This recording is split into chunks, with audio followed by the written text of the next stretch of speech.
Hello? Hello, Jughead. This is Archie. Come over right away. It's a matter of life or death. Oh, relax, Archie. Attention, all true believers.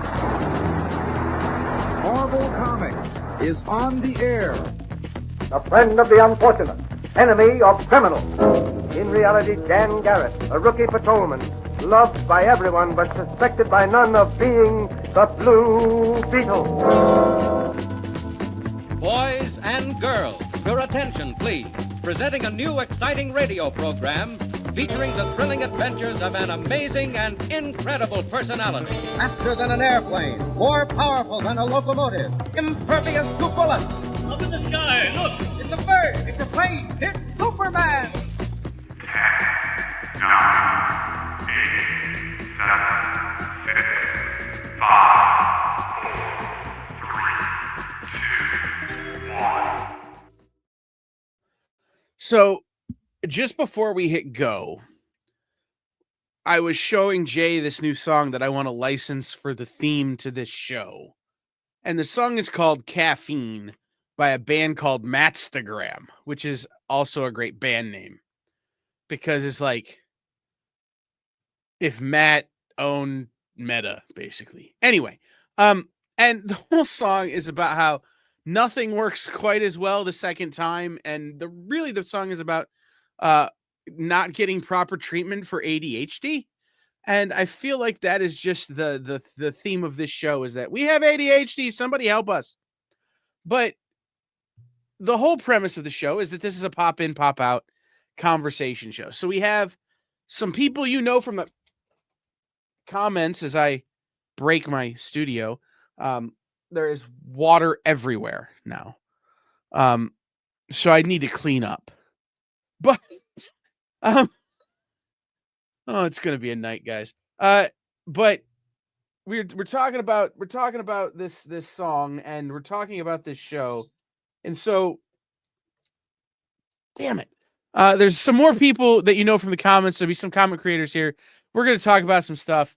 I need to get a paper towel. So let's just do the thing.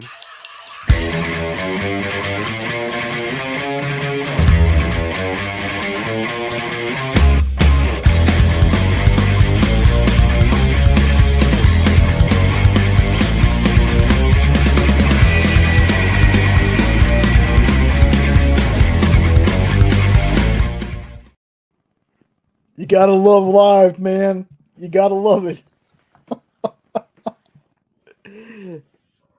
Hey, what's going on? Make Two, Kenneth, TJ. Yeah, he sure did, man.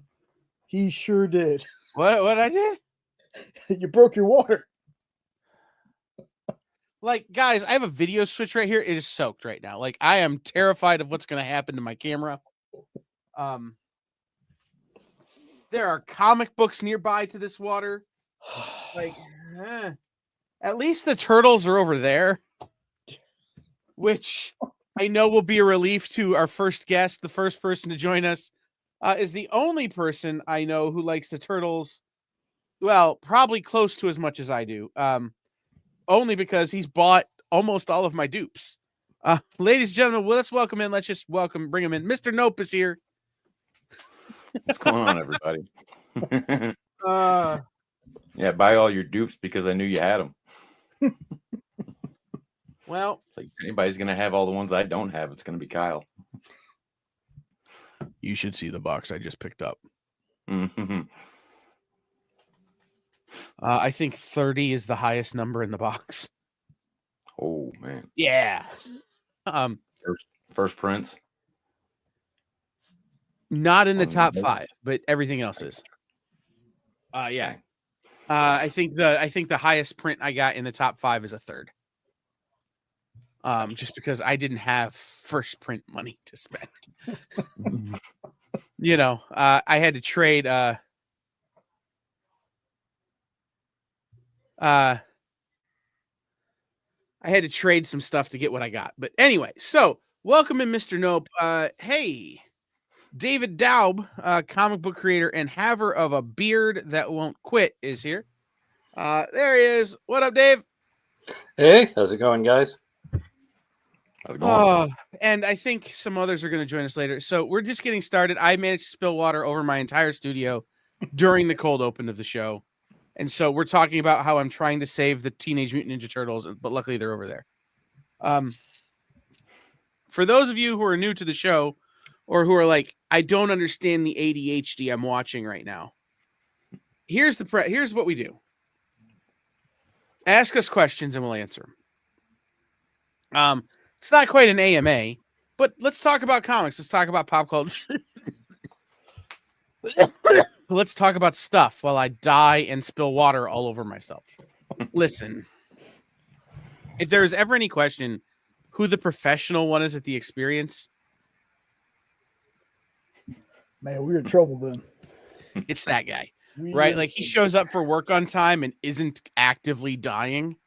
Okay, yeah, that's true. So, before we get into it, David, tell everybody what you do, what your comics are, that kind of stuff. Yeah, sure. I'm with Show Enough Studios. We do a lot of different style books based upon, which studio members doing what, but we do a lot of great collabs. I'm kind of like the angry horror guy, so I have a lot of books like Dusk, which is behind me, traditional vampires, the Trials and Tribulations of Miss Tilney, which is more Victorian, supernatural, and just a lot of crazy stuff because, we don't got rules. We don't get paid as much, but we don't have rules. Awesome. Do you have, you guys do a lot of crowdfunding. Do you have anything in the pipeline? Do you have anything happening right now? We're looking at one or two things. We're looking at another Dusk story, and another Miss Tilney story. It just really depends on the production schedules. Nice. All right. We have another guest, but I'm going to give him a second to rest his voice because he was live for an hour before us. And I know how hard it is to jump stream to stream. But while he's resting his voice, Mr. Nope, everybody knows Mr. Nope from the comments. Nope is around a bunch. Nope. Tell everybody about your your involvement in comics, your collecting, your fandom. Oh, well, I mean, it all started probably back whenever, as a kid, watched movies and all that, but never actually read any of the comics until probably way later, until probably around when the Flash show came out and the Arrowverse, all that stuff launched. That made me start to go and get Flash comics to read up on the character and everything, whether it be, and I started buying big lots of comics and figuring out about grades and everything, and whether or not I got duped, I really couldn't tell you. But started getting the Turtles comics, but definitely those are more pricey to get, and some searched, first volume definitely, but probably got about 4 boxes of those now, and about 4,000 collectively comics. But just it's been a lot of playing catch up as far as collecting in the past few years, but girlfriend hates it. Well, wait until you make it your full-time job and then see how much your girlfriend hates it. Hey, I have to buy these expensive comics. It's my job. Like, yeah, that's restriction of trade. And our last guest for now, unless somebody else shows up, which we invited a whole bunch of people, is someone who reviews books, who talks about books, and who maybe knows more about a sexy girl on a cover than anybody whose last name isn't Barucci. Ladies and gentlemen, welcome in Triple B. Yo, what's going down? Can you hear me all right, everybody out there in YouTube land? Oh, yeah. All right. Yo, man, I just got done doing my live. We had some hottest covers that came out this week. We had to show them up on the channel. We had to bring it down just a little bit. We couldn't make it too hot, couldn't make it too sexy for YouTube to shut us down. But man, how you guys all doing tonight, man? Yo, Jay, what you doing, mother bleeper, man? I haven't seen you in a long time. And Kyle, I'm so glad that finally get to talk to you, pretty much video to video. So glad to see you, David, and first time seeing you. My name's Brent, Triple B. So glad to see you. Mr. Nope, this freaking Earl Jones Jr. voice or whatever. Man, got the voice of God over here and looking like the Wolf Man. Love it, dude. How you guys doing, brothers? Guys, for those of you who don't know, my favorite part about Triple B's content is that it feels like Jay Muse only talking about stuff I care about. That's Right? totally Like- what I was hearing, but I didn't want to ask that. I was all like, who's Silent No, Bob then? Right. I'll watch it and be like, okay, this is what would happen if Jay Muse and I like had shared interest, and I love it. It's check out his channel, check out what what he does. I have some topics and stuff like that we could talk about, but I want to talk to David, who's a creator, Nope, and Triple B. You guys all have different access to the business, right? From different areas, right? Like I met David at Comics Pro, which I was explaining to Mr. Nope before the show, like what Comics Pro is. Triple B, you've got a channel. Nope, I don't know, like I just know you from the comments and from like emailing back and forth about turtle stuff. So like let's kind of talk about how we all, like Mr. Nope already kind of shared his story, but let's kind of talk about how we all came to comics and how we decided to make it a big enough part of our life that on a Wednesday night at 9:00 Eastern, we're on a YouTube channel, like, and we're going to have a conversation about how Marvel should have just left well enough alone and let Galactus stay not in the movies or something, like, so why don't we start? Let's start with David. How did you come to be in comics and what made you decide you wanted to write your own? I like to draw and all that, and I like to write, but I had to make at least for me, make a choice. It was like, am I going to put this much effort into drawing to catch up? Or I felt my writing was better to where I wouldn't have to, I had to figure out where to cut my losses and which one to work on and all that. And I will say, I love, all the armchair critics go, well, just learn both. I'm like, yes, why don't I just become a surgeon and then I can finance my own books? It's not just, you can't just transition so easily. And I tried out a few different ways. I remember my first gig was a publisher out of Britain was taking small submissions, and I did that. And then as unfortunately, small publishers, they fold a lot. But as I kept hopping from one to the other, I kept learning stuff, and I was like, okay, I can do it. And then, big old reality check smacked me upside the head and be like, no, you always need to know more, and you're never going to know enough. Anyone who goes, I got it all figured out, they are lying to you and themselves. But you just keep working at it, and eventually, sometimes it's perseverance and sometimes it's luck. Like we met at Comics Pro, and luckily for me, I had just moved up to PA, and they were doing it in Pittsburgh, and I was like, well, shoot, I'm going to go down there and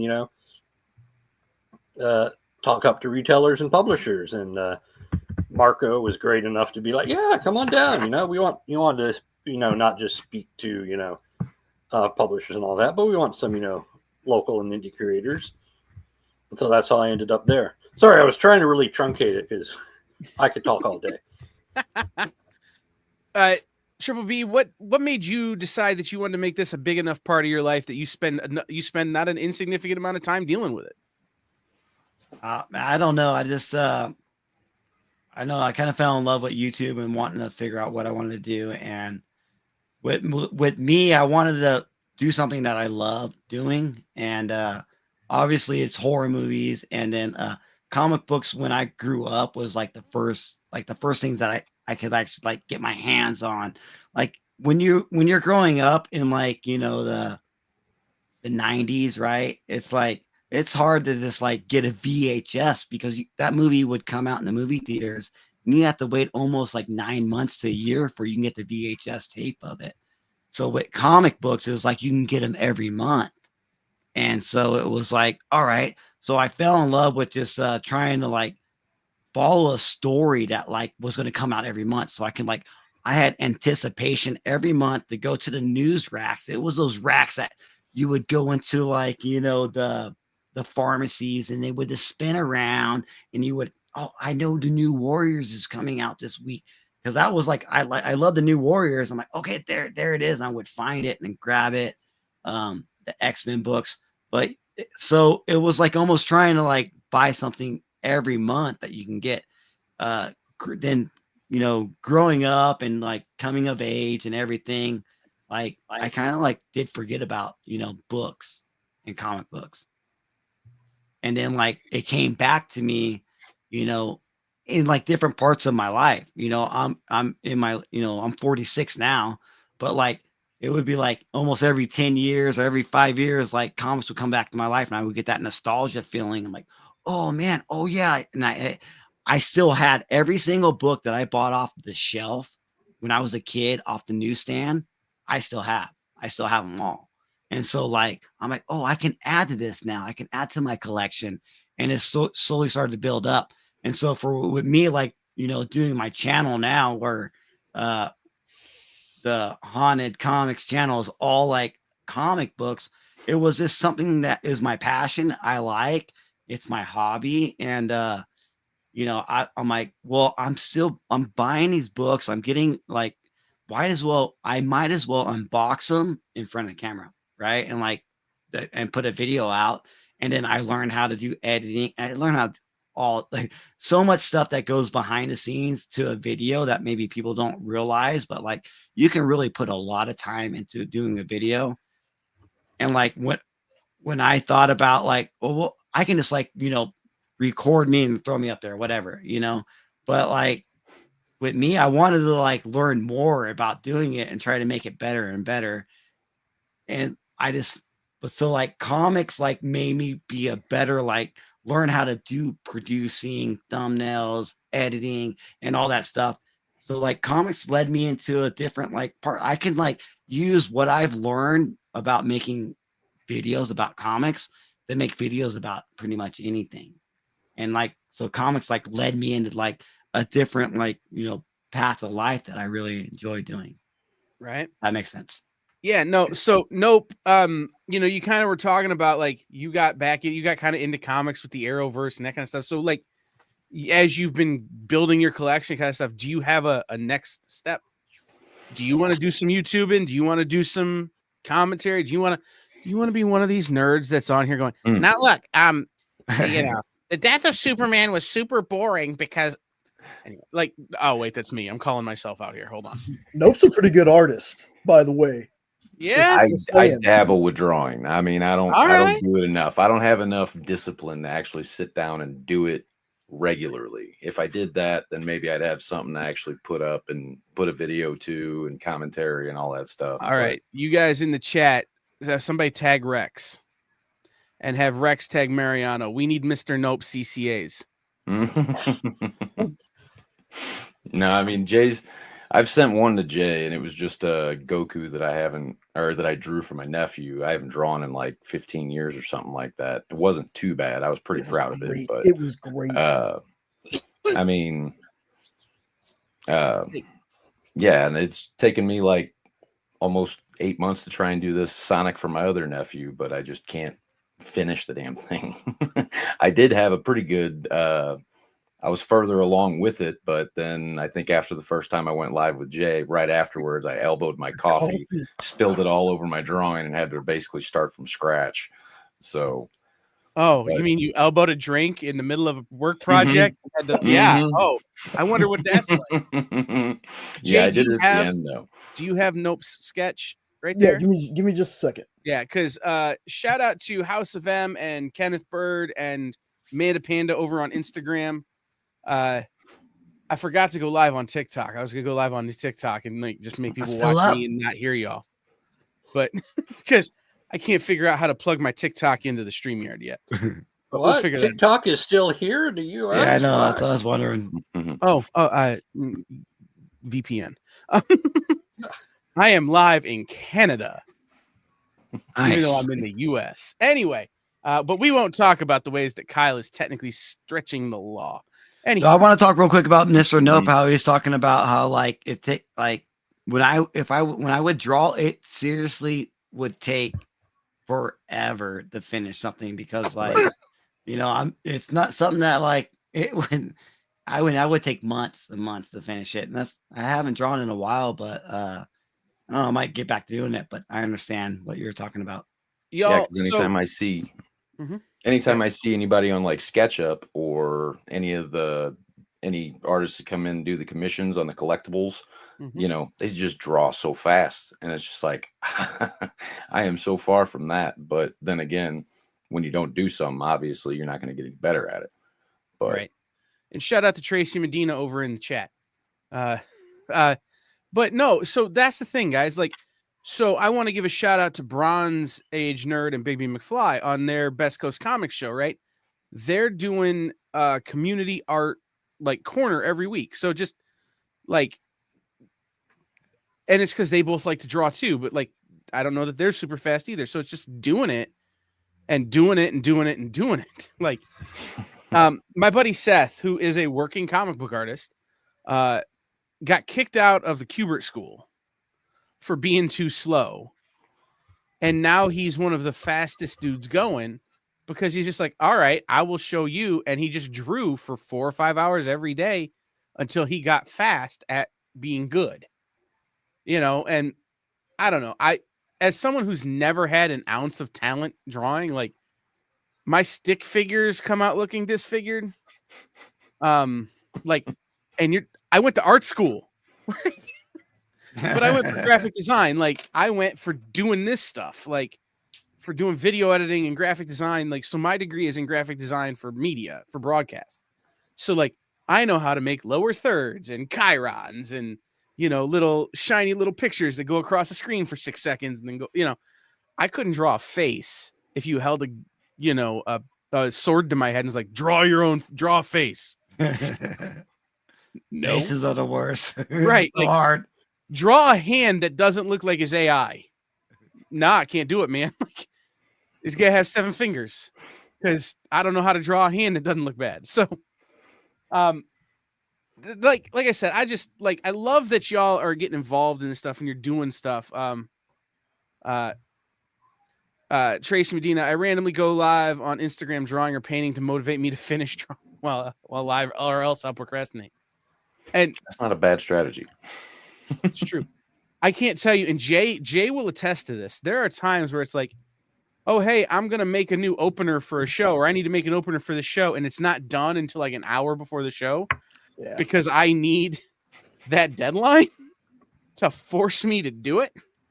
Otherwise, it's like, you know what I'm going to do? Instead, I'm going to tweak the algorithm on YouTube for 8 hours, or I'm going to focus on this really intricate code on our website to try and make something slide better through the website. And Jay's like, dude, we have a new show and we have no graphics. Oh, hold on. Let me do all the graphics in an hour and a half and then have a mental breakdown and cry for 2 hours after. Well, So if that's your thing. all right. I created no, it's super true, TJ. I did make the opening sequence for the Wonderland show the Monday before the first Wonderland show. Granted, I was waiting for pictures from the Wonderland guys, but still, like, it worked out perfectly because Rich's ADHD and my ADHD worked together to create ADHD superpowers. It's like the Power Rangers. Kyle creates a lot of stuff for us. Actually, Well, so every new piece of music, this is something not everybody knows. Every new piece of music you hear on the EXP on an opener or a commercial this year, I will have written. I am not, other than the song that I just talked about licensing for this show, I will write every single piece of music we use on the EXP this year. That is one of our goals. And then I do most of the animation and most of the graphics except for the thumbnails, which shout out to Danny Shamhart, who does almost all of our thumbnails. I do the thumbnails for this show because I like to put Jay's head on awkward things. By the way, next week, guys, it's aliens. yes. Jay is going to be the xenomorph popping out of my chest. Oh, Nice. I can't wait. You I'm know. already excited for it. Art is a daily thing. The face bleeper. I know. I love my word. Say what? The face bleeper. Yeah. Oh, that would be hysterical. Oh, I'm not okay. Romulus. Hell yeah. Oh my goodness. Okay, now you're giving me ideas, and so all of the thumbnails for the Producers Live show and for this show have been obscure movie posters or not obscure movie posters. And so like this one is the most obscure because the movie only came out in England, apparently. And I saw it and I didn't realize it didn't come out here. Shout out to the movie All Creatures Great and Small that came out here on PBS as a mini series, but it was a long it was like a long movie released in England. Anyway. Yeah, it's CJ's been around a minute. We have really our graphics and our game has really started. For anybody who, well, nobody knows this. I had never done full on animation before the experience started. I was always a hire out the animation guy and then put it in to do the video editing and make it all work together. I took a class the first 6 months of the experience to learn how to animate. Like while starting the experience and being the only producer, I was taking a class to learn how to animate. So like Triple B was saying, like David was saying, is like you learn, you take your skill and you hone it and you learn and you learn and you learn and you just keep working and it turns into some wildness, right? Okay. So I sent everybody a little bit of a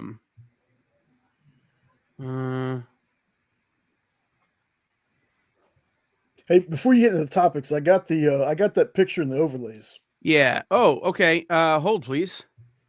Do overlays. I forgot where they moved it to. Boom. That's really good. That's great. And the coloring job is good too. Mm-hmm. Thank you. The shading is really good. Yeah, I mean, it was definitely off a reference. It's not original, but sure. But... All right, somebody Hold call on. Mariano Nicieza. Get this thing going. Yeah, I'm making it happen. I mean, no, but if you really think but if you like kind of really want to think about it, it's like do like 4 a year, right? Like put your mindset on to do 1 every 4 months. Give you 4. If you can't do that, maybe drop it down to 2 a year. I actually sat down and did that one, and it only took me about 2 weeks total with all the preliminary drawings and light boxing and all that stuff. But yeah, this one's just drug on. The second one, It I keep yeah. messing something up and abandoning it, starting over.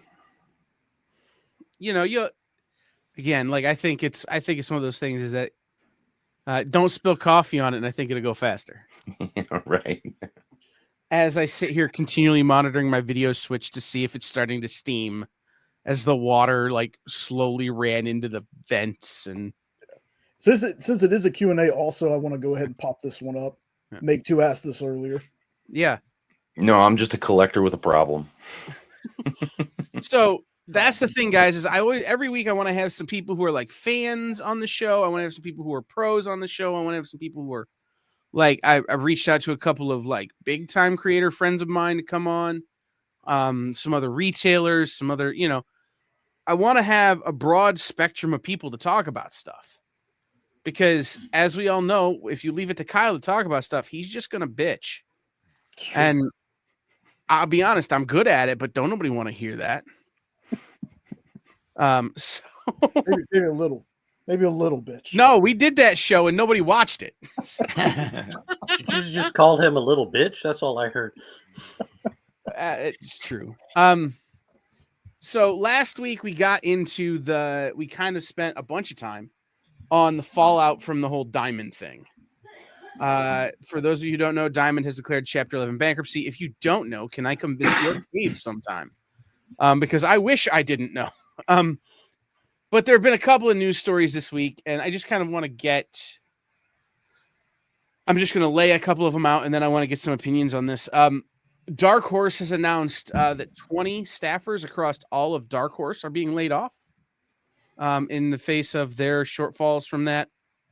And IDW is not in as bad a shape as they thought they would be. There's been some misreporting about the state of IDW, but IDW announced some, layoffs today. And their grand total is 2 people. So their layoffs are exactly as many as the EXP had to lay off because of the Diamond thing. So as things go, I think that's probably pretty good. But one of the stories that was talking about this had some real bad reporting. Otherwise, I would talk about this more. they reported that IDW as a company only made $1,000 last year, which is literally impossible. They were looking at a segment of IDW that has not actually been active since 2022. Basically, they only made $1,000 off of Lock and Key last year, the Netflix show. Like, they made, like, after they paid their royalties, paid everybody their cut, they only made $1,000 off Lock and Key exclusively. So, like, the reporting not great, but we'll leave that out. And then Lunar Distribution and Massive Publishing have joined forces, and Massive have announced that they are launching a wing under Massive to take on a lot of the indie publishers that are going to be, for lack of a better term, without home if Diamond ceases to exist. So here's the first topic I want to get. TJ James, that is correct. Regular IDW did significantly better. IDWE, which is responsible for a bunch of shows that aren't on the air anymore, and hasn't actually had any employees in 2 years, almost 3 years, only made $1,000. Like, so, are we tired of this story yet? I am, at least. Yeah, it sounds just like, I don't know, like they only made $1,000, but like they didn't like want to, it's a clickbait bull bleep, like, come on. I don't know. I think IDW, I a novice fan. I don't know all the publishers. I know some of the stuff that they do, but like you're saying Lock and Key, I'm like, wait, I got a Lock and Key book in my collection. I don't know where, I got it from a mystery pack or something. So I know of that. So for as a collector that doesn't, trying to like, there's so many books out there. I don't know them all, but like for you saying that in IDW, like made $1,000, but only on this part, it's like, it sounds like clickbait to me. Oh yeah, absolutely. It was just, and this is, again, I'll say it was just bad reporting. Yeah. But like IDW Publishing, like Nope and I are very invested in IDW Publishing because they have the turtles. If you only made $1,000 and you have the turtles, where did my money go? Because I spent significantly more than that on just turtles.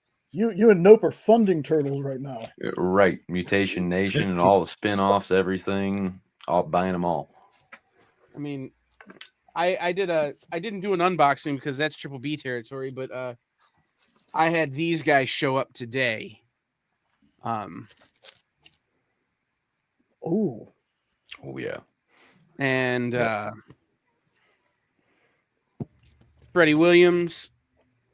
And then the one I just dropped that I guess I'm keeping now is another Freddie Williams. Last Ronin Revolution. Anyway. Yep, I got mine too. Finally. They didn't have the turtles last week. So cool. Yeah. I love it. That's awesome. Yeah, no. So, but I'm saying, are we tired of the kind of doom and gloom story that is comics industry is changing? Yeah. Mm-hmm.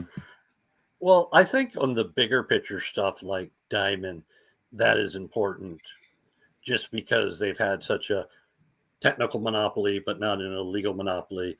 That does affect things. Yes, have they been in free fall or descending for a while? Yeah, but we need to know what they're going to do or what's going to happen to them. So at the very least, we can be positive and move on. Obviously, we don't want people to lose their jobs and have to find new jobs. That sucks. But I think a lot of us, especially right now in these times, like we're getting enough depressing news. So we don't need more and trying to figure it out. And comics is hard to begin with. So adding more negativity to it, you're like, So yeah, I think people are watching it just so they can know what to do because you can't make your moves until the dust settles. You can ahead of time, but you'd have to be an amazing visionary and you'd already be ahead of the game already where you wouldn't have to be worried about Diamond collapsing. Yeah. But there was a story from the Baltimore Banner this week For those of you who don't know, Diamond is in Baltimore. That's where they're headquartered.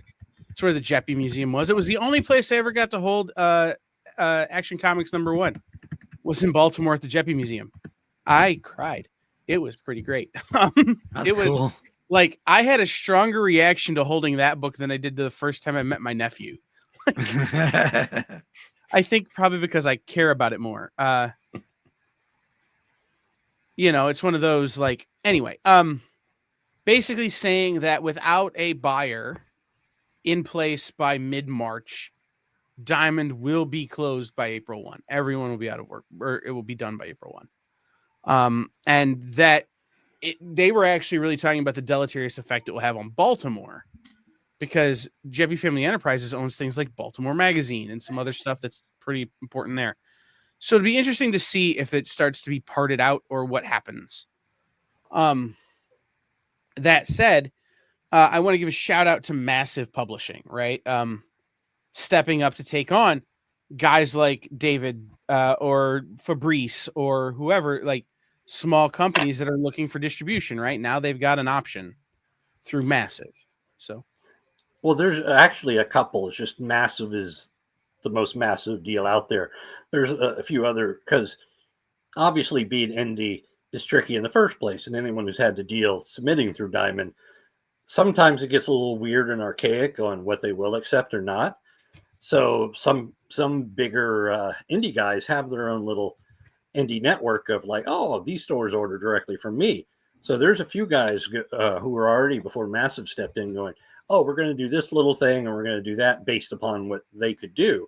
And then Massive goes, well, we could pick up the slack for Lunar, because I know everyone's been trying to get into Lunar, but from my understanding, Lunar is just too strapped. Just they don't have the infrastructure. They were a mail order company that partnered up with an DC Midtown. No, so Lunar was DCBS. Yes, and Midtown was Midtown. And when DC left Diamond,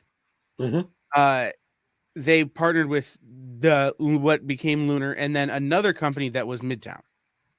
And like the way they did it was super dumb. Like A through L comic book shops had to go to Midtown, and K through Z went to Lunar. And then Midtown's like, we don't actually want to be a distributor. Like, we're doing it to help you out, but like, we're only going to do this for like 8 months. And so Lunar had to spin up. And from my understanding, they're still spinning up.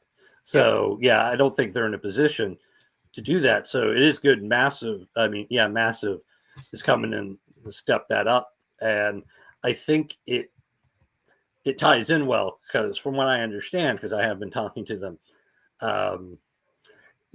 Lunar doesn't have to take on warehousing more stuff and invoicing more stuff. You're going through Massive for that, and the publisher's doing the shipping and all of that part. So it works for the situation for everyone. I mean, there's money involved in the behind the scenes, but it's reasonable in the realm of comics. Yeah, I love that. For the record, Lunar Distribution is in a warehouse that is like the size of a football field, which isn't real big for a warehouse, in Fort Wayne, Indiana, which is an hour and a half from me. And just down the street, there's a wonderful barbecue place called Shigs in Pits that whenever I go over there, I make the Lunar guys take me to lunch at. Mainly because you want to go for barbecue? Yeah, we're in. We'll go. We're buying. Yeah, sure. No problem. So shout out to Jeff Stang from Lunar Distribution and Reagan Clem of Summit Comics and Games in Fort Wayne, Indiana, who are my lunch buddies when I go over there. It's weird, right? To be like, I've been to the distributor. And I've never been past the front door, because it's always like, so we going to lunch now? I don't want to come in and look at that stuff. I don't want to, you can put me to work if I come in there. Okay. Did any of you guys watch the Fantastic Four thing? Yeah. I didn't watch the first hour of it, but I watched the. I'll tell you this, man. I woke up, set an alarm, woke up at 6 a.m, like 5:55 to get ready to do a reaction. I was going to do a live one, and I was like, nah, I'll just watch it and edit it, go back to bed. When that thing popped up and said there was still another hour, I sat here. I did, because I was like, if I go back to sleep now, I'm not going to wake up to do anything. But it wasn't just that. You had to wait an hour. And then there was like this little bitty pre-show. Like, the coolest thing was they brought the cast out for it, right? But all that time for a 2.5 minute teaser, I almost didn't do the video. Like, I was almost so mad. Like, I didn't want to get down on the trailer. I had to give myself a minute after watching it before I was like, okay, let me record this thing. So I had to calm myself down. I was like, I don't want to be hateful towards this trailer because I had to wait an hour and a half at 6 in the freaking morning my time to watch this thing. Yeah, my coworker was telling me that there was a commercial the night before telling there was a teaser for the teaser, and I was like, no. And then I go to look at it, and yeah, and luckily I'm in the Eastern time zone, so you're just like, what? And kept fast forwarding. You're like, it's like an hour. So real fast, guys, shout out Ming Chen, Comic Book Man, is in the chat over on Instagram.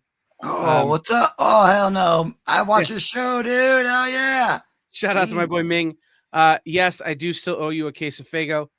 No, I do not intend to pay up. I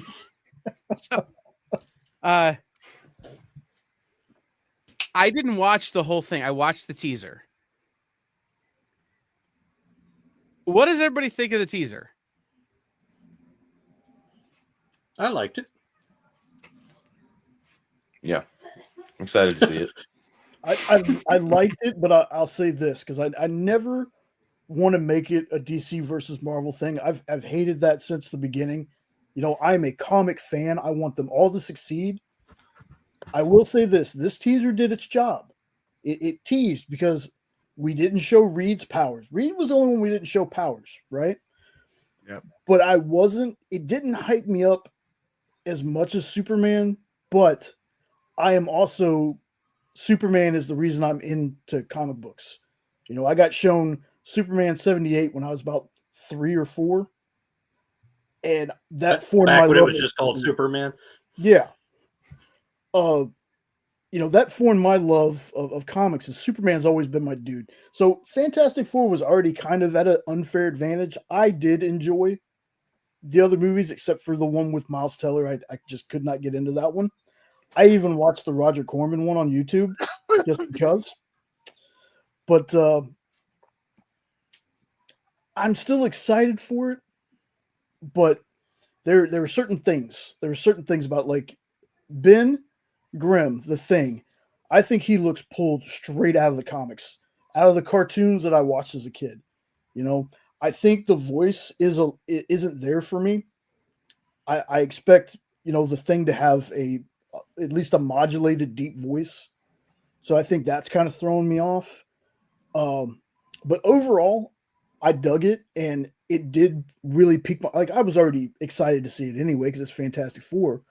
But again, it was one of those, didn't excite me as much as the Superman teaser did, but it's got me there. Like, I can't wait for July. July is going to be just a kick-ass month for comic book fans. You know, That's funny you brought up. Oops, Go sorry. ahead. No, go ahead. Go ahead, Dave. No, I was just saying real quick that it's funny you brought up the Superman trailer, because I totally forgot about it, just because there's so much online squabble back and forth that I was all like, whatever. And I took it out of my mind, and then you go, oh, the trailer. I was like, oh yeah. I had blanked it all out to the point of the trailer. That's when I watched that the trailer, so like I get up, I'm up super early, so I'm like, oh wait, the trailer's showing, and so I clicked on it real quick at work. I'm like, oh, they're just talking, so I just turned it off. I'm like, oh, I'll wait for later. And so when I actually watched the trailer, I'm like, okay, what are they going to be doing with Fantastic Four? Like, I'm just a moderate fan, you know. I don't know a whole lot about it. Obviously the Jessica Alba films. I mean, come on, it's Jessica Alba. I don't consider any other actor. I know Chris Evans was in it, but come on, it's the Alba freaking generation right there, man. This girl was like smoking hot. So we you know, it was like, okay, this is the Fantastic Four is. But with this trailer, I really kind of dug how they hinted at everything. It was a lot of like tease. That's what a teaser trailer is. Let's just tease these powers, right? Okay, we're not going to show Fantastic Four's, Reed's powers, his stretching abilities, which I think is weird as bleep. Like, I don't even like it. That is just a weird power, like, especially like how are you going to show something that on screen? But with Johnny going up into like space and then like him turning into human form, and now he's in space, he's going to fall back to Earth. I mean, that was like that almost caught your breath. Like, oh my God, what's going to happen? And with Sue flashing in between, realities, like her being invisible and not, it's like gets you scared. Like, what if she turns invisible forever and nobody can ever see her, and now she's a ghost? Like, so I don't know. It's cool. A teaser trailer done right, that was really good. And another teaser trailer that came out just a day before that was Final Destination Bloodline. So with those two trailers, I think they did a great job at teasers. Nope. What do you think? When I first seen it, I watched it with Jay, and then watched it a couple times on my own, but I wasn't initially excited about it. I was just kind of like, we'll see how this happens, see a better trailer for it and see whether or not I'll wait till streaming or actually go into the theaters to see it. But after seeing it, I am more excited about it, because I do like the way that the thing looks, because I think the CGI is really good on it. As much as everybody's against it or whatever, fooled me. I thought it could have been practical effects, but it could have just been the phone screen. I was looking at it. But I'll agree with Jay that the voice, it has to be deeper, more gravelly, because hell, he's rocks. So, but I wasn't sure about Galactus when I seen him, and I don't want to mow your grass, Kyle, but and then I looked up that his size changes. He can change all his size, because I didn't know that about him, but I like that they made him comic book accurate at least again. So at least he's not a cloud. Exactly. Yeah. Or shadow. I'd explain that to a coworker. He's all like, "How does he fit on the Earth? Isn't he bigger than the Earth?" It's like, no, he's adjustable. It's like, oh, or sometimes he's a giant nebulous cloud. Galactus is what we've all said to partners in our life. Size doesn't matter. But there is not a bad actor in this movie. Like, Sarah Niles in this movie, like, if you only know her as Dr. Sharon Fieldstone from Ted Lasso, that's good enough, because she's great and everything. Eben Moss-Baccarat, who plays the Thing, I'm disappointed that they don't have him calling anybody cousin, because, like, you got to just have a little nod to the Bear, which is the biggest show on television, right? But I thought the way they made the Thing look is how I wish it would have looked way back when Michael Chiklis was playing the Thing. Right? Michael Chiklis with that voice and that kind of, like, here we go, we're gonna fuck you up kind of thing. Looking like that would have saved that whole movie. Like, that would have been the reason to watch that movie. And then TJ said, John Malkovich playing Red Ghost. Are you kidding? Like, Red Ghost is the perfect. Easy.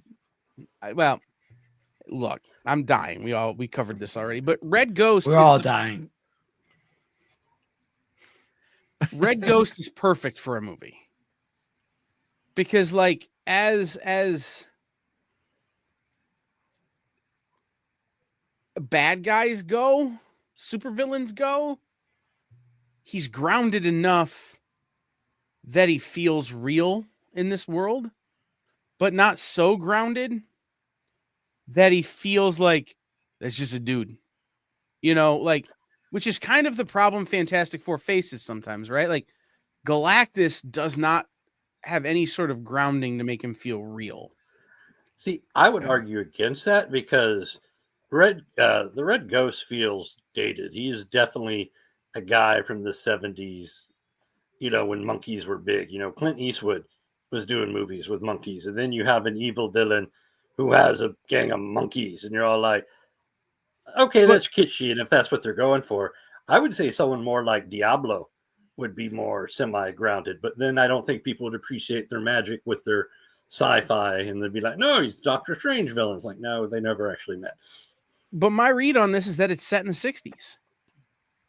Mm-hmm. Like, so it makes sense, right? It feels real enough to exist in this world, but not so real that you're like, okay, this is an allegory for some political guy, or an allegory for something like that's happening now, right? Like, it feels very of the era.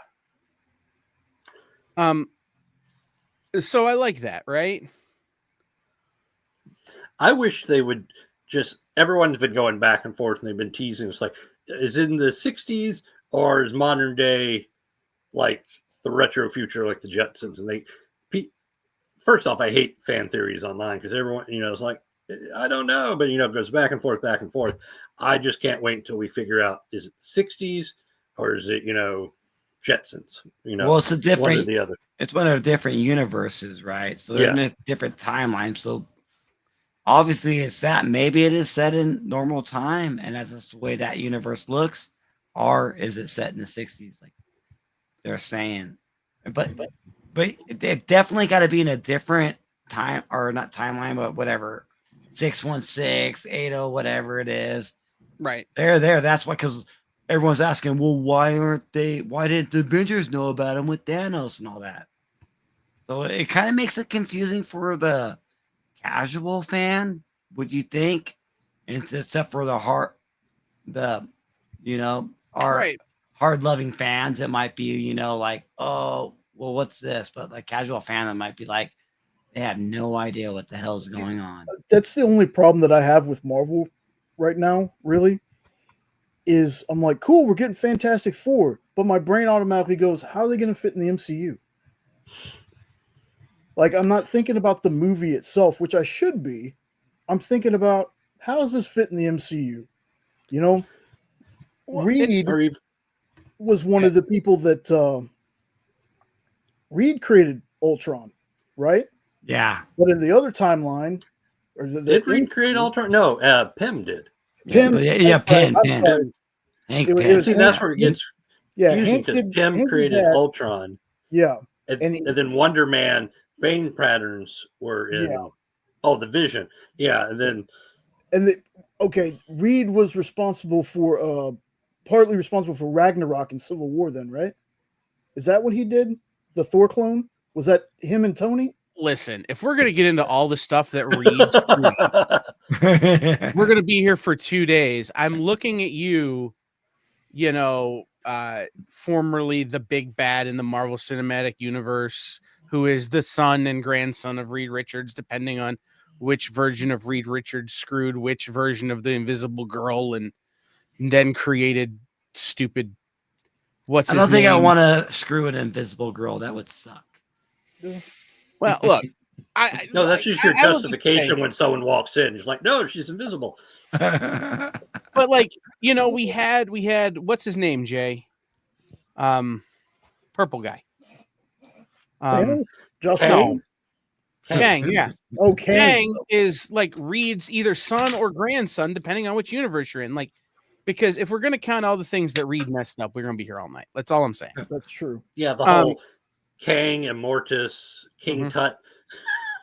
Right. Yeah. So like, the thing about this, and this is what I was going to bring up, is like, the costumes they're wearing is Future Foundation, which is a retro futuristic version of the 616 world, but it is like the 22125 universe or some garbage. Like, it's a real dumb, like, I'm sure Stan thought he knew what the numbers meant, but he was probably just on blow.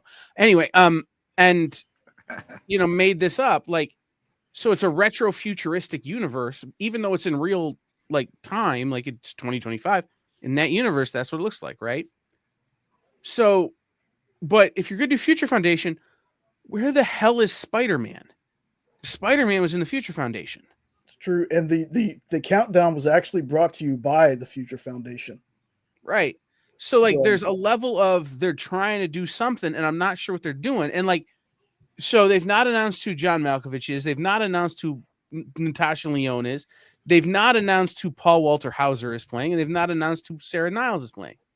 Look, I think this movie has a lot of potential, but Galactus is the downfall of this movie. Uh-oh. He shouldn't be there. Is it too soon? At all. Too soon. I think Galactus cannot be. Oh, Steve.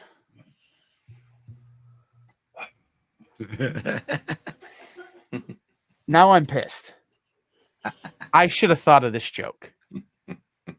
Like this is making me anyway. But no, I don't think you can represent Galactus in film correctly. It's gonna come off as kitschy or too animated or too CGI or too whatever, right? They got to You make it don't have- really big. They got to make it big. You don't have enough of, the scions of the Silver Surfer or the scions of Galactus, right? You don't have enough Silver Surfer back knowledge. You don't have enough Death. You don't have enough some of these characters that have been, heralds of Galactus. Well, in- it could be a lot of things because you're right. It could be foreshadow. Maybe it's just a hint, like a fast forward or Silver Surfer talking about thing. Because I think in the Spider-Man when they did Mysterio and he did the whole con, it's like, oh, it's multiverse. Where they bait and switched you. Could very well be something like that, to where you're like, oh, and then you're like, oh, wait, something different. Right. I'm down for all that. Like I said, I just think that adding Galactus to this movie at this point is like, again, adding Thanos to Avengers in the first Avengers movie is too big of a antagonist, and you haven't built your protagonist up enough to battle him, right? No, totally. Sometimes as a writer, it's like, how would you make the Mole Man fit as a first movie? Sort of thing. Because you're like, he's an earlier villain, and I guess this is kind of a thing. It's like, who's the more well-known villain? Galacticus, or like if I name off, like, okay, we'll ask Haunted Comics and Mr. Note. Name us. This is not gatekeeping. I'm just trying to do an example of what are three major Fantastic Four villains? Doctor Doom, Galactus, and couldn't give you a third one. Who's Hunger? Is Hunger the same as Galactus? Is Hunger? The Hunger? Technically, The no. Hunger, is he like an amorphous little guy? He was in a Thanos comic. I know that. I remember okay. Hunger in there. Okay, so yeah, see, it's like I said, when it comes to like being hardcore about like those old characters and stuff, I'm a novice with it. And No, your yeah, guys but- are the But Well, that's yeah, the perfect Doctor answer. Doom would be like, all I know, really. Right, but like in terms of characters that have been that exist in the Marvel cinematic that are Fantastic Four villains, Ego the Living Planet, right? We're not gonna get Kang or Annihilus because, well, stuff. But it wouldn't have been hard to go with somebody like Airwalker or Impossible Man or Namor. Like, we know these characters already. But you want to bring it small, you do the Mad Thinker or But that's why my point is showing the average, fan is they're going to be like the mad thing. It's not going to have that same impact, I would think. And thing like with Namor, that was actually really clever. But then I think, well, how do you move him from Wakanda into that, to that timeline? Or unless it's a retro one, which now I think about it, it'd be great. The whole flirting play between him and Sue always had. But that's, that's neither here nor there. we have Skrulls already. Oh, yeah, Skrulls. But they're Could have good done guys. Skrulls. Skrulls were made as good guys. Yeah, it's true. They're a we also have oppressed the Kree, minority by right? the Kree. We also have the Kree. So like we could have had the Kree. But my thought was if you're going to introduce Galactus eventually, you have to start with Blastar. A smaller galactic villain. And okay, we beat Blastar. Now maybe it's Terax. Now maybe it's Super Skrull. Now maybe it's, one of those Beyonder. A slightly bigger galactic villain before you get to Galactus. Wait a minute. Beyonder's below Galactus? Sorry, I was just being nerdy there. I meant smaller. Yeah. But, Galactus right. smaller than me. Yeah. Right, but like we also had Ego the Living Planet, which is technically a Fantastic Four villain at times. So, gee, can you bring back Kurt Russell? Snake Plissken's can be in as many Marvel movies as they want, and I'm here for it. My guess is it's going to be a foreshadowing thing, like something at the end where they be all like, maybe because Galactus has never been rude. He's not like a villain. It's like, haha, I love to crush you. He's like, I'm sorry, dude's got to eat. So maybe it's like at the end, he's all like, hello, you guys got a year before I get there. So get all your affairs in order. If you can leave, great. If not, I'm not giving you intergalactic travel, but I'm coming and I'm hungry. So it could be an Galactus end is movie me thing. earlier tonight at the pizza buffet. Yeah. Listen, I don't care that other table ordered that pizza. I'm hungry. I'm eating it. And then Reed discovers interdimensional travel and starts planet hopping to gather people to help them fight Galactus. Or even better, think about it. If Reed does something that gains Galactus' attention, like he's over here going, tired eating all these salads. And all of a sudden Reed sets off this giant neon sign of like, I think I will eat at Reed's. And, and that's like the setup for the second movie or something. Can I tell you guys something I wish would have happened? Yes. There is, and I don't know if it's true or if it's just a fairy story here, but that Marvel had approached Douglas Adams after the success of the first Hitchhiker's Guide to the Galaxy book about writing Fantastic Four. The comic? Yes, you mean as writing comics.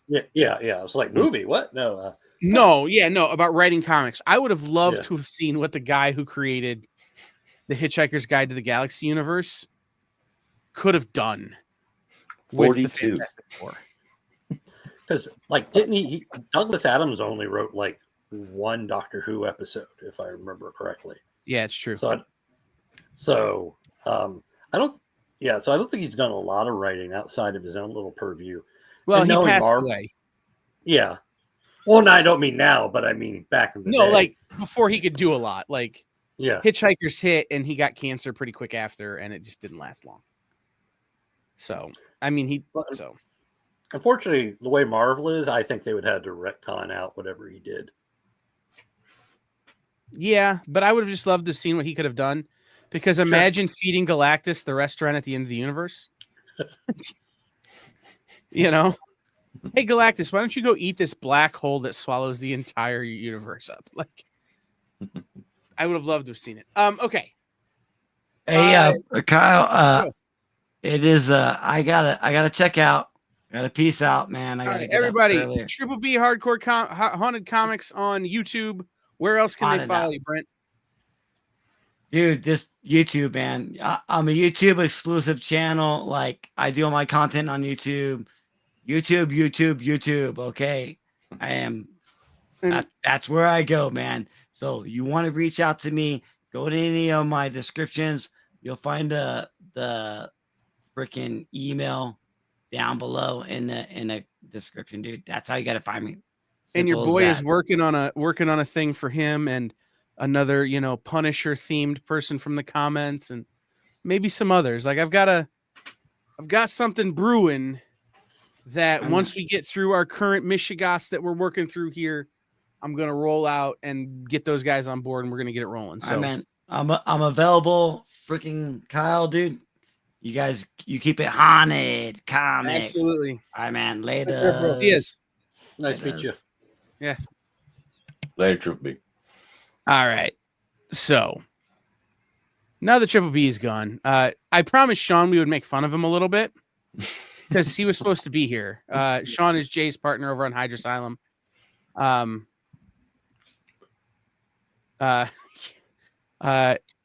will confirm that later, Steve Vendetta. So Sean, you suck. Mm-hmm. I hope that you feel bad for the next hour or two, and then you feel better, but you suck. Anyway, 3 people on the channel, but the other ones are always too busy to do anything, so it's just me. All right, so next week, Captain America, whatever, 4 comes out. Okay, thank you, Adblock Plus, for just hijacking my screen. So Captain America 4 comes out next week. Is anybody going to see it? We probably will. I'll wait until it gets on Disney Plus. Probably. Same here. Winter Soldier is still my favorite Captain America movie. And it has nothing to do with not liking Sam Wilson as Cap. I know there's a lot of people who are like, oh, they skipped Bucky. They made Bucky the White Wolf. He's the Winter Soldier. You know, Bucky and Sam were both Steve Rogers' best friends. It doesn't bother me at all that Sam's taking up the mantle. It's just there's no super soldier serum, and I don't know. It just feels like Falcon wrapped in an American flag to me. Well, my problem is you have two movies at the same level, Thunderbolts and the Captain America movie. I would say they're the same level of risk and tone and, and stakes and all of that. So to me, it's like they're both, just 2 different types of pie. Like one's apple and one's a peach pie. And you're like, So I'm like, I'll just pick Thunderbolts out of the 2. I am interested in Thunderbolts.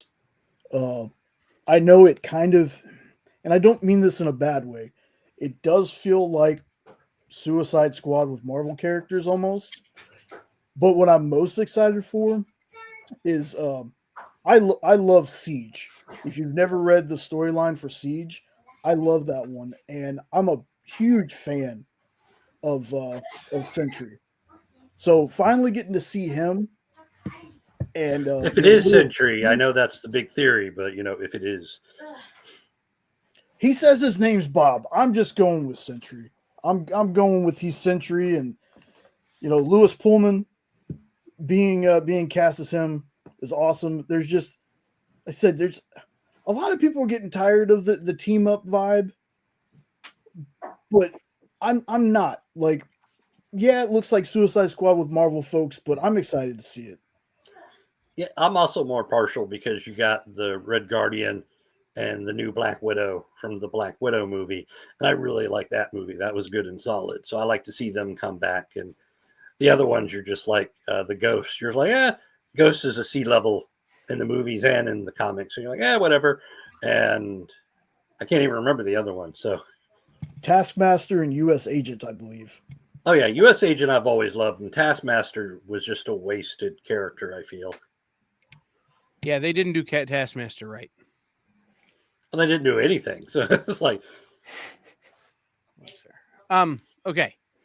So here was the question I wanted to ask. I want to get everybody's opinion. This movie comes out on Valentine's Day.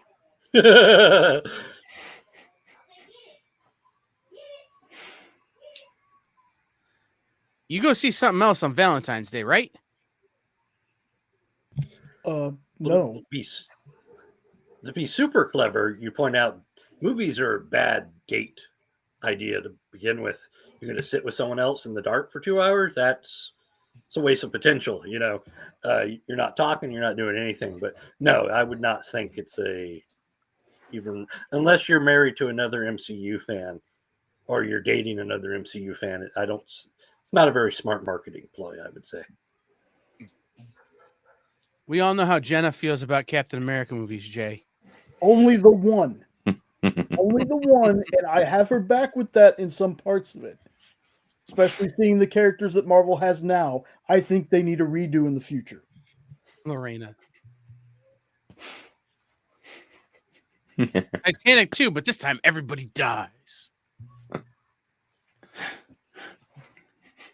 What do you think? So, are superhero movies, when you're of our ilk, a smart date? It is in this house. Same here. Really doesn't matter what we go and see a movie. If we're going to the movies, it's a date.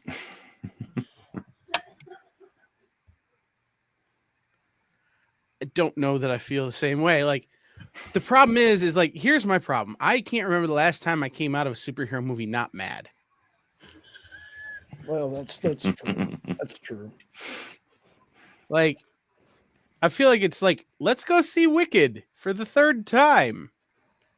Why? Because at least I'm not going to come out and then spew obscure facts about why that Captain America movie was wildly inaccurate for 45 minutes after. I have a similar problem, but it's my family complains that I spout spoilers. Like, they'll even tell me to stop, but it's just a compulsion. I'll be like, "Oh, this is probably going to happen." And you're like, "Yeah," I'm like, I was possessed. Right? But it's true. It's like my inner encyclopedia comes out. Like, I at one point I'd gone to see a movie with a girl I was seeing, and she goes, "Did you just swallow marvel.fandom.com?" Like, what? I have a pocketbook. Right. 30 plus years of doing this for a living, like, basically, like, Well, for Marvel, there's two titles: Marvel Saga and the Handbook to the Marvel Universe. Those will get you. I know so much about so many books that I've never touched because of those two titles. Right. No, it's true. And like, I've been reading Marvel, a half dozen or more Marvel books a week since I was 4 years old. Well, Malcolm Gladwell says you become an expert after 10,000 hours. What? I don't know how many hours are in a year, but like, how many hours are in 32 years of reading a dozen or more, half a dozen or more Marvel books every week? Like, David's going to look it up, isn't he? Yep. Google says 280,000 hours. So if you're 200 times an expert, what does that make you? Unhealthy. I mean, right. There's a word that comes to mind, but the word is mentally ill, but just call it savant. Yeah, right. It's a tough one for me to wrap my head around. I had a friend that always said that he was a gaming friend, and he said, if I knew everything I knew in D&D that I knew in, say, a more profitable subject like, say, chemistry, I'd be rich. Steve, are you talking about opening day of baseball season? Sorry, that's another real nerdy joke there. Okay. I don't know. I just thought maybe we'd get a better reaction on, is this date movie? Is this a bad idea for a date? Yes, my wife, it's not. Yeah. So has everybody read some books today? Not today, but Monday night after work, I finally read Woman of Tomorrow. And I actually liked it. I thought it was pretty good. Like, if they can translate that onto the screen, that's gonna be something good. I'd never read it before. I decided when the DCU stuff was first announced, anything that they said, hey, we're gonna pull some inspiration from these books. I had never read, as much as a Superman fan as I am, I had never read All-Star Superman before. So I went out and I bought it, read it. Not my favorite Superman story, but there's definitely elements of it that I really liked. But yeah, that's Woman of Tomorrow, the whole run. Yeah, it's a good one. So I guess the segment that I was hoping to do or wanting to do is tell me what we've read. Tell me what we're liking right now. What are our favorite books this week or this month or here recently that maybe people need to be out looking for? This week for me, I've been taking advantage of the library, which is great because I can pick up like a big old collection of Mobius that would cost, $50 to $100 and get to read that. And I get to catch up on some. Oh, it does not like it. Well, it's the Steve Orlando run on Wonder Woman. I got to catch up on that. So that was fun. But I'm a big Wonder Woman fan and a Steve Orlando fan. So I enjoyed that. TJ James in the comments says Hell Hunter is number 1. Nope. How about you? Anything this week that you've kind of been digging? Yeah, I tried out that Living Hell comic that you were reviewing, but I didn't realize that I missed number 2. So I grabbed number 3 today and didn't realize until after I read number 1 that I don't have number 2. And then I caught up some on Where Monsters Lie. Nice. So I got read the first 2 on those. And then I read the other Kyle Starks book, Those Not Afraid. Those Not Afraid is also crazy good. Yeah. Mm-hmm. I'm a little pissed. We didn't get the PDF from Dark Horse this week. Like, whoever it is at Dark Horse has been kind of slagging off on sending us our PDFs. So I've got an email in, but I wanted to read Living Hell too. I picked it up at the LCS, but I haven't read today that one. I have been reading Parliament of Rooks from Ablaze. It is Jen recommended it to me. And it's like this weird sort of super high fantasy horror that feels like if Edgar Allan Poe tried to write like Game of Thrones, which is a really kind of unique look at some of that high fantasy stuff. The thing, it was Eisner nominated. It's really good, but the thing I will say about it, I read a lot of books on Minute to Skim It that I wouldn't otherwise read because we're trying to fill the show. Like, I don't know if everybody knows that sometimes I'm reading Dynamite books I have no interest in because that's what we got, and we're trying to fill an hour. And sometimes I'm pleasantly surprised, like I was with Green Hornet, right? Like, I was reading it because I needed a book to fill the hour, and now like I'm hooked, right? Like I'm in love with it. So sometimes that happens, but other times we don't read things that I wish we could. So the thing about Parliament of Rooks is it's maybe a little too literary for what I need after Tuesday's reading for review, right? Like when you read between 8 and 10 books a week for review specifically to talk about in an hour, and it becomes like, okay, can somebody just send me some Archie? Like, I need to find out where Betty and Veronica are going for malts and if Archie's jalopy is running.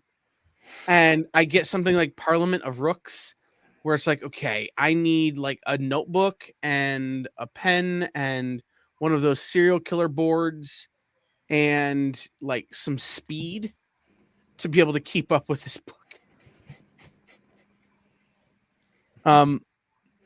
What else? Anybody else picked up anything recently that they're digging? I see Lorena finally read Beneath the Trees Where Nobody Sees, which was great. Yeah, I have that one. Still have to read it though. I think you're gonna love it, man. I thought it was good. I finally read it not that long ago. I have been keeping up with all the Ghost Machine comics though. Yeah. Yeah, those are really good. I actually stumbled on those just through previews that the second volume was coming out, and then the guy there at the store referred me to all the stuff that came before. Got the first trade, Junkyard Joe trade, Blizzard trade, got all caught up, and yeah, every single release that they're doing, I'm right there in line for it. So yeah, they just sent me Redcoat trade. And I haven't read any Redcoat yet. That's good. So I spent a couple weekends ago, like basically stuck on a train, and I read half of the Redcoat trade, and it's like, okay, I need to finish this stupid thing. Like, I'm so like itchy to get back to it. It's like when a comic book or when a movie ends at a cliffhanger or whatever, and you're like, okay, I need the next one. Like, and it didn't end on the cliffhanger. I just ran out of train time. Yeah, I think that one would have been better as a trade. The thing is, I need to get to an LCS to start picking some of this stuff up, because we got 2 or 3 issues in, and then we stopped getting stuff from Image. Mm-hmm. And I was loving all that Ghost Machine stuff. Like Geiger, I never read the original, like the original run of Geiger, but the one that I read was so good. And Redcoat, awesome. Rook, that art in there is just phenomenal. Definitely. And such an interesting story. So TJ, I am out, I want to say 3 months on releases from Mad Cave. Like in terms of I've read everything they have coming out for like the next 3 months. Don't want to interrupt, but I gotta go, guys. So yeah, absolutely. David, thank you for being here. Tell everybody where they can follow you, where they can support you, where they can do all that stuff.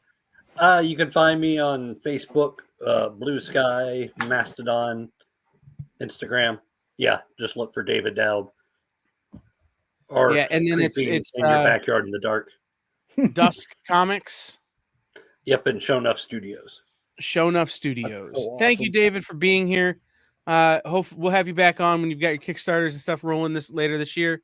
And when we do this show some more. So absolutely great to have you, as always. Same here. Had a blast. Nice meeting you all. Talk soon. Nice meeting you too, man. Take care. Nice to meet you too. All right. So Ooh, the old in stores with the week format. well, when you got more than 3 people on here, it gets a little spacey. Yeah. So you got to play with the layouts of the thing. But TJJ, I'm gonna put everybody onto a book coming out here from Mad Cave. Hey.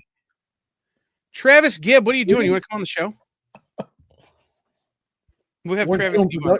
Orange Cone Productions. Orange Cone Productions in the house. And Travis, you're gonna have to fight my girlfriend for that, man. She gonna come for you. But you ain't wrong. We're okay. I'll send you. We'll have you on next week, man, because I think we're about to wrap here for this week here in just a second. But we'll have you on for next week. So shout out Travis Gibb, Orange Cone Productions next week, hopefully. Okay. If the stupid thing would load, so I can give you the actual release dates. We'll get you next week. Buried baby. Ooh. That's Bagel. Bagel. So there are 2 that I want to put you guys on for Mad Cave. One comes out April 16th. It's called Buried Long, Long Ago. It is written by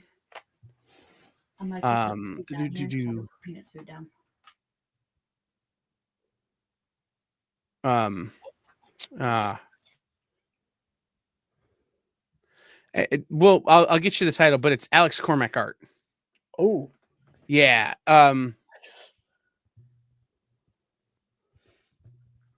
It is written by.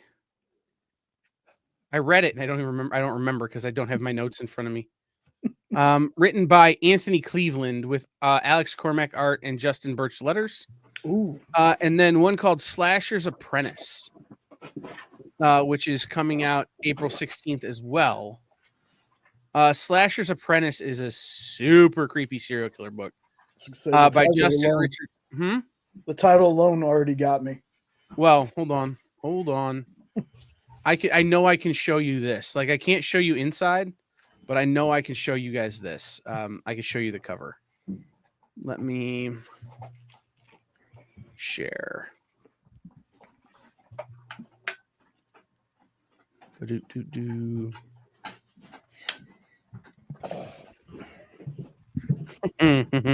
That's cool. Bedouin Riley, a horror-obsessed podcaster with a slasher film fixation, is seeking a new career path, helping her favorite legendary slasher, the Hopton Valley Killer, regain their long-lost notoriety while learning the ropes herself. Justin Richards and Val Halverson art, with colors by Rebecca Nolte and letters by Buddy something. All right, and then here, while we're at it, I will show you the cover for Buried Long, Long Ago, the beautiful, beautiful Alex Cormack cover. Give me just 1 second here to Love Alex's work. That's the guy that Pine and Merrick, right? Did he? No, I don't think he did the art for that. Or maybe Buried Long, Long Ago, based on true events from 1901 to 1908, Belle Guinness lured dozens of lonely men to her Indiana farm and savagely murdered them for their money. Because Belle managed to avoid capture and face trial, much of the story remains untold until now. This is a fairy tale retelling of her brutal crimes from the perspective of her 3 young children, who soon discover there is something worse, far worse than evil, far worse than their evil mother on the farm. So, you know, be on lookout for that. There's also a book coming out that I will be reviewing here in the next couple weeks called Pop Kill, which is great. That you may have heard Matthias and I talk about on Order Up. That one's super fun from Jimmy Palmiotti. And Crush Depth also coming, which is what's that movie where all those people are stuck on the sinking ship? You mean other than Titanic? Yeah. Poseidon? Older. Huh? Poseidon Adventure, yeah. If the boat was a submarine. Gotcha. The art that you might know Alex Cormack from, he did Crimson Cage from AWA, The Devil Wears My Face, Drive Devil Like Wears My Hell, Face. and he's done a bunch of Comics Tribe work. He also did Crossing for Red Stylo. Yeah. So, you know, love that book, mainly because I'm paid to. Breath of Shadows. That was the weird book from IDW we were reading. Yeah, Crypt of Shadows is him too. With the stuff. Yep. So, also, guys, if you're out in your comic shop, you're looking for something unique or weird, pick up Bronze Faces this week. That's the last thing. We didn't have a lot of questions this week. Mad Cave is doing a Phantom series, TJ James. They also have another King Features old school thing that you're going to want to, you know, just knowing TJ James. John, what up, man? Cool.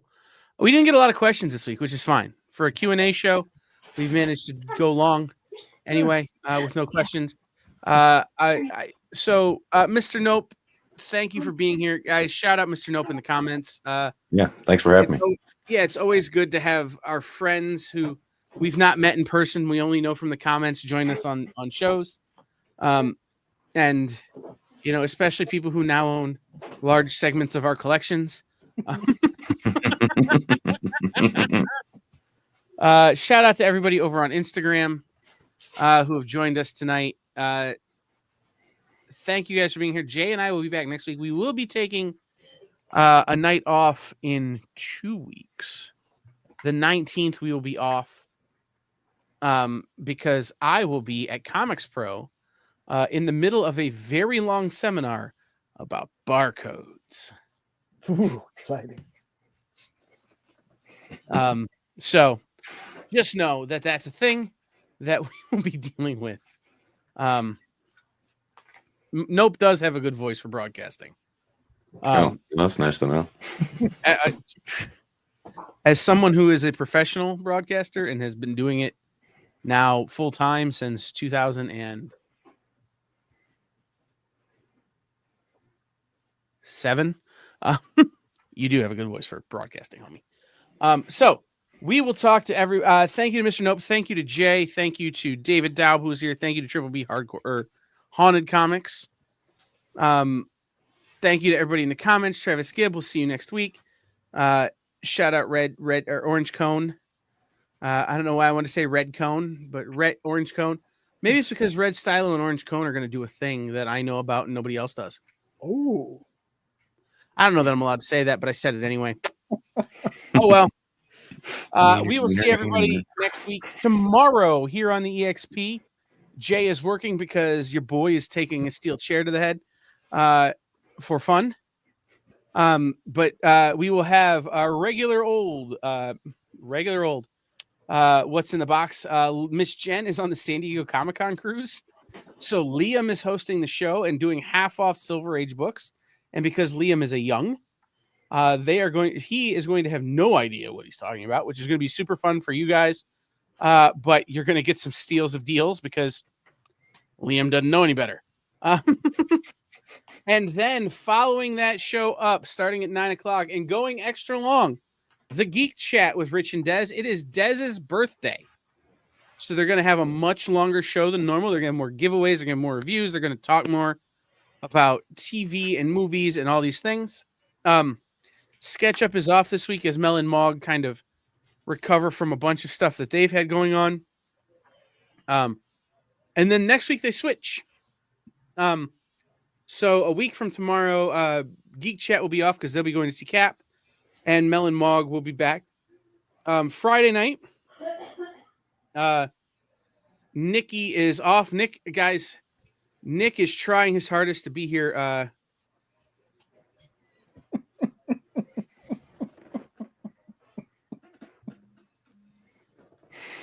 I can't do that, Steve. I'm not DJing the event. I am managing, though, a wrestler that many of you might know if you're wrestling fans. Anyway, and I know who's giving me the steel chair, and it's a dream come true. Especially if you're from the Philadelphia area in the 90s and early 2000s. Anyway, that's a hint, but not a giveaway. Anyway, Friday night, Nick is taking some time off, guys. He's got a lot going on with Dynamite and with everything happening. So we are going to support him while he does that. And welcome in our friend Spencer Beck and his incredible art collection. And so many of his, one of you, TJ and Steve, are right. One of you is talking about a former Olympian. The former Olympian is not the answer. Anyway, so, that's a thing that I'm dealing with. But no, so Nick is taking some time off. Spencer Beck is going to be filling in. Shout out to Spencer. Guys, he has an incredible art collection because he's friends with so many great artists and reps so many great guys. So make sure you tune in for that. Nancy will be back. Yes. Also, someone who, yes, TJ James. Unless another person whose name is also vaguely has to do with things that happen while you're sleeping shows up and saves me. Bum, bum, bum, bum. Oh, bring me a dream. Bum, bum, bum, bum. Anyway, we'll see what happens. But that is my life tomorrow. But then Friday, Nancy will be back as normal. And then keep your eyes peeled. We're going to see what happens this weekend. I may come on and do a producer Kyle's live sale. We're going to see how bored I get on Saturday. And by how bored I get, I mean whether or not I can get these comics alphabetized. So we will see you. Well, TJ James, the promotion is owned by Rhino. So it is ECW heavy. And RVD is a regular just hanger-outer. So it's Michigan and it's wrestling, man. I tried to get Zach Gowen to kick me the other day at one of these events. If you don't remember Zach Gowen, don't look up why that was a bad thing to ask, because I'm definitely going to hell. But we will. So we will see everybody later on. Stay tuned for all the great shows on the Experience. Follow us on social media. Hey, Hey. If you still have TikTok, go follow the EXP on TikTok. Now that it seems like it's staying around, I want us to be able to go live on TikTok to do shows like this. So go follow us on TikTok if you still have TikTok and it's still around. So do that thing. We will see everybody next time. Thank you to Mr. Nope. Thank you to Triple B. Thank you to David Dowd. Thank you to Jay. Thank you to Best Core, Joel Sugar, Ryan Fu, Ming Chen, Rich and Famous Comics, Crime City Comics, Manda Panda, Seth the Moose, Kenneth Bird, and House of M over on the Instagrams. Later on. See it.